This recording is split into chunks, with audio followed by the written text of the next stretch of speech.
المصطفى أنت الأمين. من الفضل والشرف أن نتحدث نحن عن النبي صلى الله عليه وسلم وما فعله وما قدمه وما تركه لنا صلى الله عليه وسلم. ومما زادني شرفا وتيها وكدت بأخمصي أطأ الثريا دخولي تحت قولك يا عبادي وأن سيرت أحمد لي نبيا. أنت الأمين يا خير خلق الله خير. التحول الذي حدث عند النبي نفسه صلى الله عليه وسلم بمجرد أن طلب أن ينام 5 دقائق بعد البعثة، إذا بالنص يا أيها المزمل قم، يا أيها المدثر قم. كان في مجتمعه التاجر الناجح اللامع المتفوق، والذي يشار إليه خلقا وفضلا بأنه الأمين وأنه صاحب الرتبة الأولى.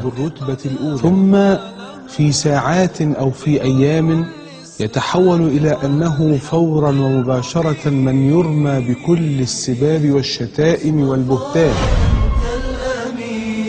يا خير خلق الله خير المرسلين.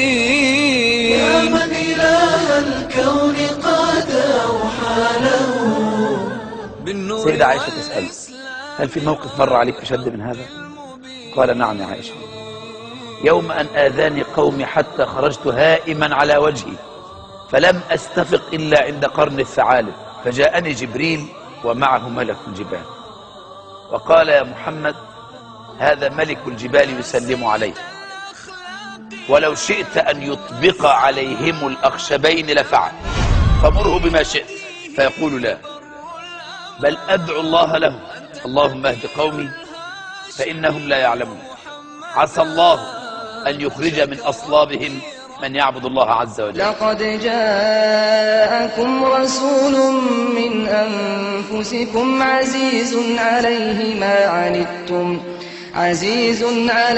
ما عنتم حريص عليكم بالمؤمنين رؤوف رحيم. فهذا رسول الله الذي لم يدخر لنفسه من الناس شيئا. يعني النبي صلى الله عليه وسلم زرع في أصحابه أشياء عجيبة جدا جدا. كان صلى الله عليه وسلم رحيما. يا خير خلق الله خير المرسلين. يا من إله الكون قد أوحى له. الفتاة الصغيرة اللي وجدها بتبكي ليه يا بنتي؟ قالت له: أهلي ادوني 3-4 دراهم اشتري زيت وقعوا مني. قال لها: طب خدي 3-4 دراهم اشتري الزيت.